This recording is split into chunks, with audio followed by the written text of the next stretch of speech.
बिस्मिल्लाहिर्रहमानिर्रहीम।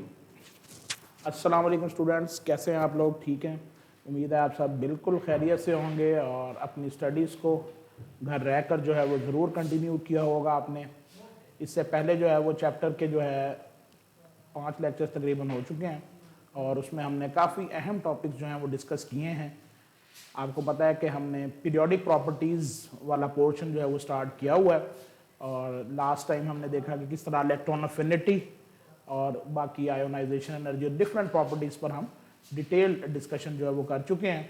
तो इसी तरह हमारी कुछ प्रॉपर्टीज़ जो हैं पीरियोडिक प्रॉपर्टीज़ अभी भी रहती हैं। तो आज जो हमारा नेक्स्ट लेक्चर है वो 2 मज़ीद पीरियोडिक प्रॉपर्टीज़ को डिस्कस करेगा। उनमें से पहली जो है वो मेल्टिंग और बॉइलिंग पॉइंट है और दूसरी जो है वो ऑक्सीडेशन स्टेट है। तो ये दोनों जो हैं ये भी पीरियोडिक प्रॉपर्टीज़ हैं। थोड़ा सा दोहराता चलूँ कि पीरियोडिक प्रॉपर्टीज़ हमने ये कहा था कि ऐसी प्रॉपर्टीज़ जिनके बारे में हम पीरियोडिक टेबल में रहते हुए प्रिडिक्ट कर सकते हैं कि ये अक्रॉस द पीरियड इंक्रीज करती हैं, डिक्रीज करती हैं, या किसी ग्रुप में ये इंक्रीज करती हैं या डिक्रीज करती हैं, यानी कि हम उनमें ग्रेजुअल जो चेंज आता है उसको स्टडी कर सकते हैं with respect to periodic table. तो सबसे पहले हम मेल्टिंग और बॉइलिंग पॉइंट की तरफ चलते हैं। ये लफ्ज़ जो है वो आप इससे बिल्कुल फैमिलियर हैं। किसी भी चीज़ का वो टेम्परेचर जिस पर वो मेल्ट होती है उसका मेल्टिंग पॉइंट कहलाता है। यानी हम कह सकते हैं कि सॉलिड से जब वो लिक्विड में कन्वर्ट होना स्टार्ट होती है और इसी तरह जब कुछ चीज़ लिक्विड से गैस फेज में कन्वर्ट होना स्टार्ट होती है तो वो उसका बॉइलिंग पॉइंट कहलाता है। तो मेल्टिंग और बॉइलिंग पॉइंट जो है ये भी एक पीरियोडिक प्रॉपर्टी है और अभी हम इस पर डिटेल डिस्कशन की तरफ जाते हैं। सबसे पहले हमने ये लिखा हुआ है कि मेल्टिंग और बॉइलिंग पॉइंट जो है वो अट्रैक्टिव फोर्सेस पर बेसिकली डिपेंड करती है जो उनमें मौजूद होते हैं। अगर अट्रैक्टिव फोर्सेस ज़्यादा हो रही होंगी तो इसका मतलब है कि मेल्टिंग और बॉइलिंग पॉइंट ज़्यादा हो रहे हैं, और अगर अट्रैक्टिव फोर्सेस डिक्रीज हो रही हैं तो इसका मतलब है कि मेल्टिंग और बॉइलिंग पॉइंट डिक्रीज हो रहे हैं। और सबसे अहम बात कि मेल्टिंग और बॉइलिंग पॉइंट भी एक पीरियोडिक प्रॉपर्टी है जिसको हम पीरियोडिक टेबल में रहते हुए ट्रेंड के साथ डिस्कस कर सकते हैं। तो सबसे पहले मेल्टिंग और बॉइलिंग पॉइंट को हमने देखना है कि किसी भी पीरियड में इसका क्या ट्रेंड है। तो इसका ट्रेंड जो है वो थोड़ा सा रूटीन से हटकर है। अमूमन अभी तक हमने जितनी भी प्रॉपर्टी स्टडीज़ की हैं उनमें हमने ये देखा है कि या तो कोई प्रॉपर्टी जो है वो ग्रेजुअली इंक्रीज कर रही होती है या वो ग्रेजुअली डिक्रीज कर रही होती है, लेकिन यहाँ पर थोड़ा सा ट्रेंड जो है वो डिफरेंट है। और सबसे पहले हम ये कहते हैं कि जो मेल्टिंग और बॉइलिंग पॉइंट है वो अक्रॉस द पीरियोडिक टेबल जब हम मूव करते हैं तो सबसे पहले वो इंक्रीज की तरफ जाता है। अगर आप ग्रुप नंबर 1 कंसीडर करें तो ग्रुप नंबर 1 में जो है वो सिर्फ एक इलेक्ट्रॉन होता है, अल्कली मेटल्स जिनका नाम है। तो उसमें वो एक इलेक्ट्रॉन जो है वो चूंकि सारे के सारे मेटल्स हैं, इनमें मेटेलिक फोर्सेस हैं, मेटेलिक बॉन्डिंग भी कहते हैं, मेटेलिक बाइंडिंग भी कहते हैं। तो ये एक इलेक्ट्रॉन के साथ जो है वो मेटेलिक बाइंडिंग डेवलप करते हैं जो इतनी ज़्यादा स्ट्रॉन्गर नहीं होती। उसके बाद हम ग्रुप 2 पे मूव करते हैं तो वहाँ पर 2 इलेक्ट्रॉन जो हैं वो अवेलेबल हो जाते हैं फॉर द मेटेलिक बॉन्डिंग। तो इसका मतलब है कि अट्रैक्टिव फोर्सेस थोड़ी सी मजीद बढ़ जाएंगी। इसी तरह थर्ड ग्रुप में जाएंगे तो 3 इलेक्ट्रॉन अवेलेबल हो जाएंगे फॉर मेटेलिक बॉन्डिंग, और up to the group number 4 4 electron जो हैं वो अवेलेबल हो जाते हैं फॉर द मेटेलिक बॉन्डिंग। तो इस तरह शुरू में पीरियोडिक ट्रेंड के हवाले से जो मेल्टिंग और बॉइलिंग पॉइंट है वो ग्रुप नंबर 1A से बढ़ता हुआ 2A की तरफ, 2A से मजीद फिर बढ़ता हुआ 3A और 4A पर जाकर ये मैक्सिमम इंक्रीज हो जाता है। यहाँ पर अगर आप देखें ग्रुप ए का फर्स्ट मेंबर जो है वो कार्बन है और कार्बन का इन दी फॉर्म ऑफ डायमंड जो मेल्टिंग पॉइंट होता है वो तकरीबन 3500 डिग्री सेंटीग्रेड है, जो कि बहुत ज़्यादा हाई वैल्यू है। तो कार्बन वाले ग्रुप तक पहुंचकर मेल्टिंग पॉइंट और बॉइलिंग पॉइंट की वैल्यूज मैक्सिमम हो जाती हैं। अब उसके बाद जैसे ही हम शिफ्ट होते हैं टुवर्ड्स द ग्रुप नंबर 5 जिसमें नाइट्रोजन है फर्स्ट मेंबर, या उससे आगे नेक्स्ट ग्रुप नंबर 6 में जाते हैं जिसका फर्स्ट मेंबर जो है वो ऑक्सीजन है, तो अब हमें बिल्कुल एक अपोजिट ट्रेंड जो है वो देखने में मिलता है। वो जो मेल्टिंग और बॉइलिंग पॉइंट जो है मैक्सिमम वैल्यू पर पहुंच चुका होता है वो ग्रेजुअली डिक्रीज होना शुरू होता है। अब यहाँ पर डिक्रीज होना क्यों शुरू होता है? हम ये कहते हैं कि यहाँ पर जो एलिमेंट्स मौजूद हैं लाइक नाइट्रोजन है या ऑक्सीजन है या फ्लोरीन है, ये स्मॉल इंडिविजुअल मॉलिक्यूल्स की फॉर्म में एग्जिस्ट करना शुरू कर देते हैं।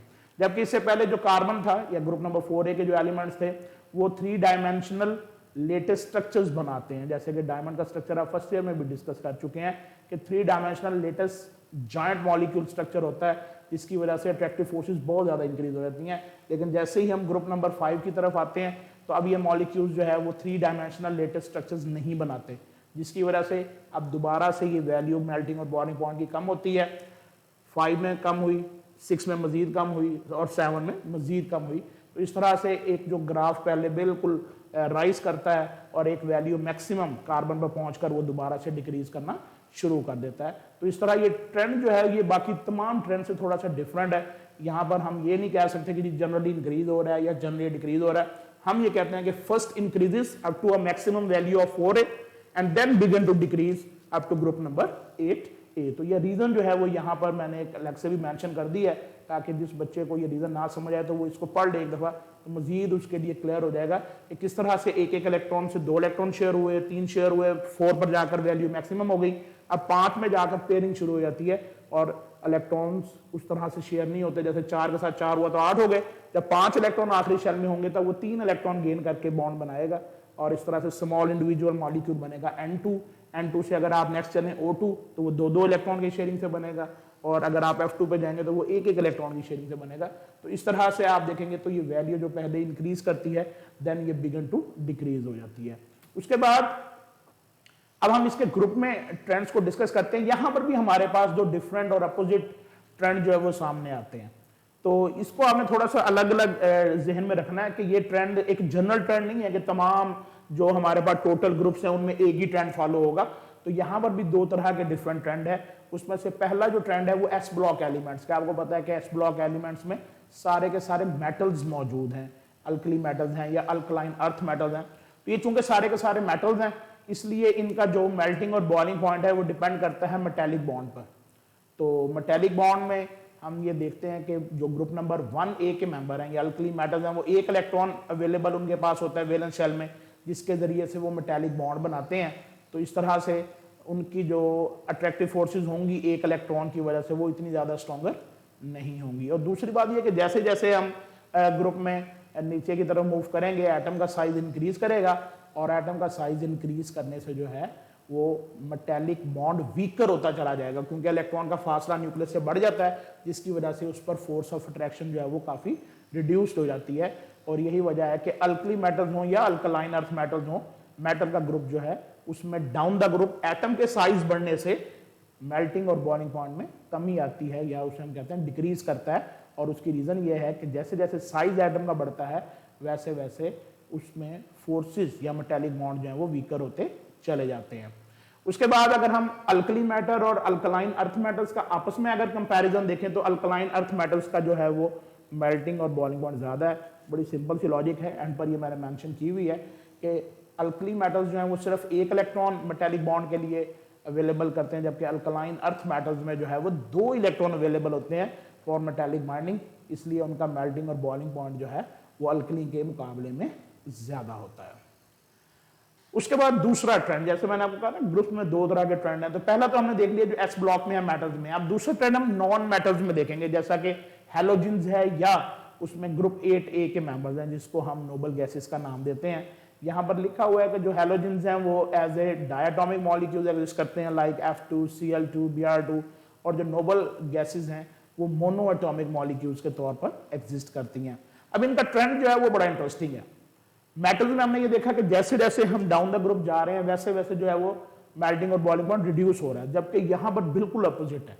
किसी भी नॉन मेटल के ग्रुप में लाइक हैलोजन और नोबल गैसेस में हम जैसे जैसे डाउन द ग्रुप जाते हैं वैसे वैसे जो है वो मेल्टिंग और बॉइलिंग पॉइंट इंक्रीज करता है। वहां पर डिक्रीज कर रहा था, यहाँ पर इंक्रीज कर रहा है। और इसकी लॉजिक बड़ी सिंपल है कि नॉन मेटल्स में जो अट्रैक्टिव फोर्सेज रिस्पॉन्सिबल होती हैं मेल्टिंग और बॉइलिंग पॉइंट की वो वंडरवाल्स फोर्सेज होती हैं।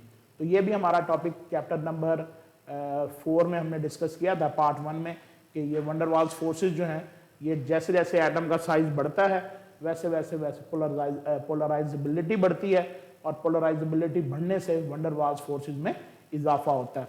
तो अगर आप देखें फ्लोरीन के मुकाबले में क्लोरीन का मेल्टिंग और बॉइलिंग पॉइंट ज़्यादा है, फिर ब्रोमीन का उससे ज़्यादा, और आयोडीन का सबसे ज़्यादा है, और इतना ज़्यादा है कि वो सॉलिड फॉर्म में कन्वर्ट हो जाती है।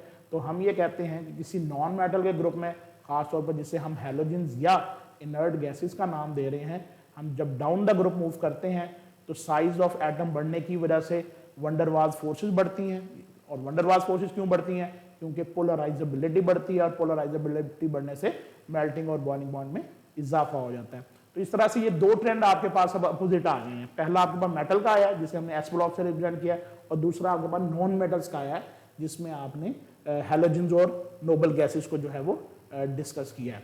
तो ये एक ग्राफ है, जस्ट अगर आपको ये सिर्फ हिंट देने के लिए देखें आप कि ये वैल्यू जो है वो मेल्टिंग और बॉइलिंग पॉइंट की, इसमें दो लाइंस हैं, ऊपर वाली लाइन जो है ये बॉइलिंग पॉइंट को रिप्रेजेंट कर रही है और ये नीचे वाली लाइन जो है वो मेल्टिंग पॉइंट को रिप्रेजेंट कर रही है। तो ऑलमोस्ट मिलती जुलती पीक्स हैं। तो आप देखें लिथियम से ब्रिलियम का ज्यादा, फिर बोरान का, बोरान तीसरे ग्रुप में, और maximum value carbon 4 group number 4 में ये मौजूद है। 4 इलेक्ट्रॉन ये अवेलेबल करता है फॉर द बाइंडिंग। और यहाँ पर मैंने आपको मिसाल दी कि डायमंड मौजूद है जो तकरीबन 3500 डिग्री सेंटीग्रेड के करीब जो है वो इसका मेल्टिंग पॉइंट हो सकता है। तो यहाँ से कार्बन मैक्सिमम वैल्यू गेन करने के बाद अब एक शार्प डिक्रीज हमें ऑब्जर्व होता है। और यहाँ पर आकर देखें आप नाइट्रोजन, ऑक्सीजन और फ्लोरीन और इवन नियॉन जो है वो मौजूद है, यानी कि वैल्यू पहले बढ़ी मेल्टिंग और बॉइलिंग पॉइंट की, और उसके बाद ये ग्रुप नंबर 4 के बाद ये डिक्रीज होना शुरू हुई और ये 8 पर जाकर बहुत ही रिड्यूस हो जाती है, बहुत ही कम हो जाती है। तो इसकी रीज़न हम डिस्कस कर चुके हैं। तो ये ग्राफ की सूरत में भी आप अंडरस्टैंड कर सकते हैं कि ये ट्रेंड जो है ये रेगुलर ट्रेंड नहीं है। हम इसमें सिर्फ डिक्रीज होना या इंक्रीज होना नहीं कह सकते। हमने ये कहना है कि जनाब फर्स्ट ये इंक्रीज होता है अप टू ग्रुप नंबर 4 है and then it began to decrease gradually, और इस वजह से ये फिर एक जनरल ट्रेंड की सूरत में हम नहीं बयान कर सकते। इसमें पहले इंक्रीज होता है और फिर डिक्रीज होता है।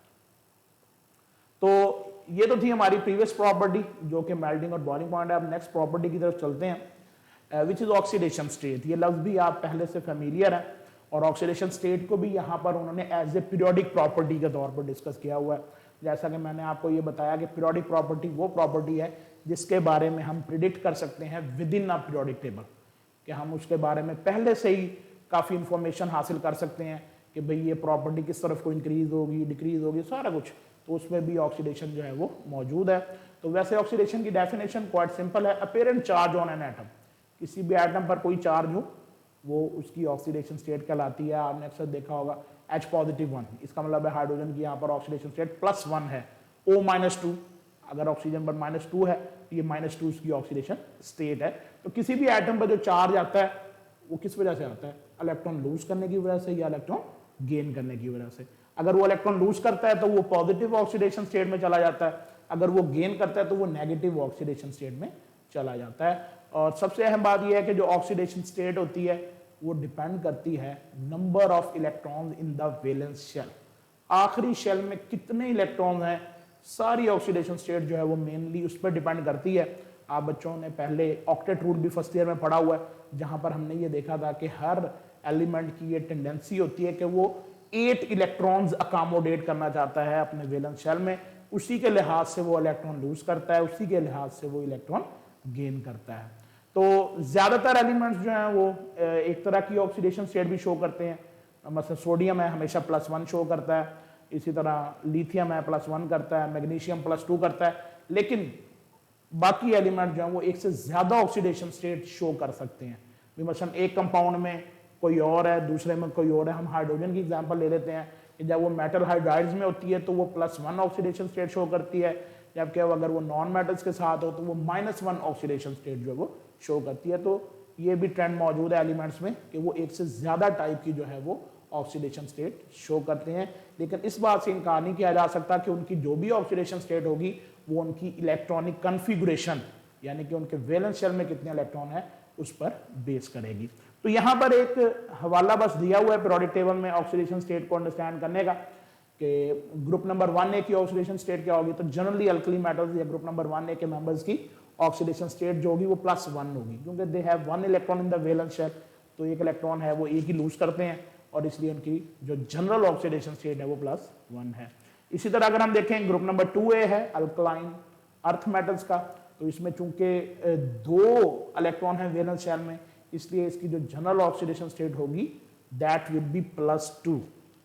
2 इलेक्ट्रॉन दोनों लूज करते हैं जिसकी वजह से ये कॉमन ऑक्सीडेशन स्टेट +2 शो करते हैं। इसी सिलसिले को आगे बढ़ाते हुए पी ब्लॉक में जब हम एंटर हो जाते हैं वहां पर हमारे पास एलिमेंट्स जो है वो एक से ज्यादा ऑक्सीडेशन स्टेट्स शो करने की तरफ आ जाते हैं। लेकिन आप देखें ग्रुप नंबर 3 की तरफ हम पहले बढ़ते हैं, ये एल्यूमिनियम और बोरॉन वाला ग्रुप है।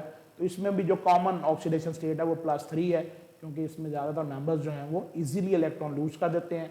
3 इलेक्ट्रॉन लूज करना भी बहुत ज़्यादा कोई डिफिकल्ट काम नहीं है, इसलिए दे शो +3 ऑक्सीडेशन स्टेट या ऑक्सीडेशन नंबर। इसी तरह ग्रुप 4 में जब हम आते हैं तो अब ये तकरीबन एक बॉर्डर लाइन है। ग्रुप 4 में वैलेंस शेल में इलेक्ट्रॉन्स की तादाद जो है वो 4 हो जाती है, और 4 इलेक्ट्रॉन मौजूद हों तो दो ही पॉसिबिलिटीज हैं कि अब आप शेयर करेंगे उनको। तो ये ऑक्सीडेशन स्टेट जो है वो -4 या +4 हो सकती है, depending upon the nature of the element to which the bond is being made. जिससे आपने बॉन्ड बनाया है उस पर ये डिपेंड करेगा कि आप एलिमेंट जो है वो ऑक्सीडेशन स्टेट -4 शो करेगा या +4 शो करेगा। यानी कि on the behalf of electronegativity difference ये डिसाइड होगा कि what should be the charge on an element, either it is -4 और इट इज +4। उसके बाद ग्रुप नंबर 5 में चलते हैं। ग्रुप नंबर 5 में आपको पता है, डेफिनेट सी बात है कि एलिमेंट्स के जो वैलेंस इलेक्ट्रॉन्स की तादाद है वो 5 है। तो 5 में 8 तक जाने के लिए वो 3 इलेक्ट्रॉन गेन भी कर सकते हैं।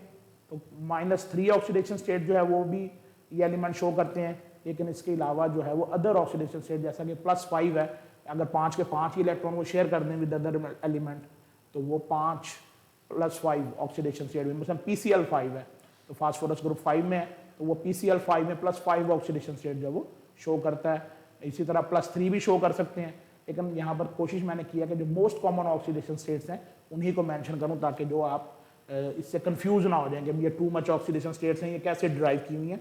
सिर्फ मोस्ट कॉमन को मैंने कोशिश की है। ग्रुप 6 में बढ़ते हैं। ग्रुप 6 में जो वैलेंस शेल इलेक्ट्रॉन्स की तादाद है वो है 6। आखिरी शेल में 6 इलेक्ट्रॉन्स हैं। तो क्वाइट सिंपल, 2 इलेक्ट्रॉन गेन करना बड़ा ईजियर है, तो इसलिए जो कॉमन ऑक्सीडेशन स्टेट होगी वो -2 होगी। लेकिन इस ग्रुप के मेंबर्स जिनमें सल्फर है या बाकी अदर एलिमेंट्स हैं वो +2, +4 और +6 एलिमेंट के साथ ऑक्सीडेशन स्टेट डिफरेंट कंपाउंड में वो भी शो करते हैं। तो ये डिफरेंट ऑक्सीडेशन स्टेट जो हैं ये उनकी इलेक्ट्रॉनिक कन्फिगुरेशन के लिहाज से हैं। तो लेकिन बहरहाल हमने यहाँ पर एक जनरल ओवरव्यू करना है, हमने इसकी डिटेल में अभी फिलहाल नहीं जाना। इंशाल्लाह आने वाले चैप्टर्स में जब हम ये ग्रुप सेपरेटली पढ़ेंगे तो वहाँ पर हम ये देखेंगे कि ये +2 कैसे शो करते हैं, +4 कैसे शो करते हैं या +6 कैसे शो करते हैं। इसी तरह ग्रुप नंबर 7 है, हैलोजन्स वाला ग्रुप है। तो इसमें 7 इलेक्ट्रॉन ऑलरेडी मौजूद हैं वैलेंस शेल में, 1 इलेक्ट्रॉन की जरूरत है। तो -1 जो है वो कॉमन ऑक्सीडेशन स्टेट है, लेकिन इसके अलावा +1, +3, +5, +7 ऑक्सीडेशन स्टेट तक ये शो करते हैं। तो ये भी सारा इनकी इलेक्ट्रॉनिक कन्फिगुरेशन पे डिपेंड करता है।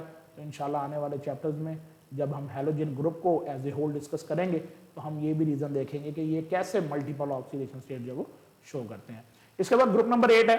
ग्रुप नंबर 8 आपको पता है नोबल गैसेज हैं, इनका जो वैलेंस शेल है वो कंप्लीट होता है।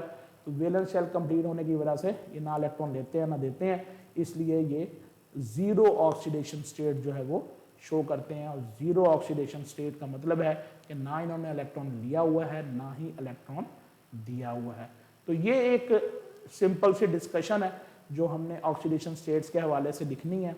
और इससे पहले जो हमने प्रॉपर्टी पढ़ी है मेल्टिंग और बॉइलिंग पॉइंट, उसमें तो हमारे लिए काफ़ी टेक्निकल चीज़ें जो हैं वो मौजूद हैं। तो ऑक्सीडेशन स्टेट की मैंने कोशिश की है कि एक मुख्तसर सा टेबल यहाँ पर शो किया है just to give you some information like कि ये ग्रुप नंबर 1 है तो ये +1 ऑक्सीडेशन स्टेट शो करता है, ये +2 ग्रुप नंबर 2 जो है। उसके बाद 3 जो है वो +3 करता है, जबकि आप 4, 5, 6 और 7 को देखें ये मल्टीपल ऑक्सीडेशन स्टेट्स यहाँ पर मेंशन की हुई हैं कि इस 4 वाला जो है वो +4 भी कर रहा है, +2 भी कर रहा है, -4 भी कर रहा है। तो ये जितनी भी ऑक्सीडेशन स्टेट शो हो रही हैं इनमें मेन जो रोल है वो इनकी इलेक्ट्रॉनिक कन्फिगुरेशन का है। तो बहरहाल जब हम इंशाल्लाह आगे चल के इस चैप्टर को डिटेल डिस्कशन में जो है वो लेकर आएंगे तो तब हम ये कोशिश करेंगे कि ये इलेक्ट्रॉनिक कन्फिगुरेशन के मुताबिक कैसे एलिमेंट ये मुख्तलिफ ऑक्सीडेशन स्टेट शो करते हैं उसको डिस्कस करें। तो ये था आज का हमारा टॉपिक। 2 प्रॉपर्टीज इसमें हमने डिस्कस की हैं, दोनों ही बहुत अहम है। ख़ास तौर पर जो मेल्टिंग और बॉइलिंग पॉइंट के हवाले से ट्रेंड है आपने वो जहन में रखने हैं।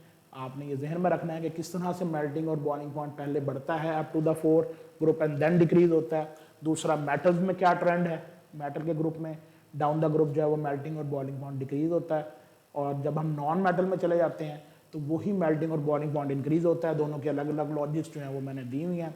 उसके बाद फिर ऑक्सीडेशन स्टेट में आ जाएंगे तो ऑक्सीडेशन स्टेट में इसकी डेफिनेशन आप कर लें और दूसरा आपको कम से कम 1 या 2 जो कॉमन ऑक्सीडेशन स्टेट्स हैं किसी भी ग्रुप की उसका आइडिया होना चाहिए। और मल्टीपल ऑक्सीडेशन स्टेट्स के हवाले से परेशान होने की ज़रूरत नहीं है। आगे चल के हमने ये ग्रुप को 1 to 1 डिस्कस करना है तो वहाँ पर हम देखेंगे कि ये मल्टीपल ऑक्सीडेशन स्टेट जो है वो कैसे शो होती हैं। तो अपना ख्याल रखें, घरों में रहें, सेफ रहें और अपनी एजुकेशन जो है वो उसको जारी रखें। अल्लाह ताला आपका हामी और नासिर हो। अल्लाह हाफिज़।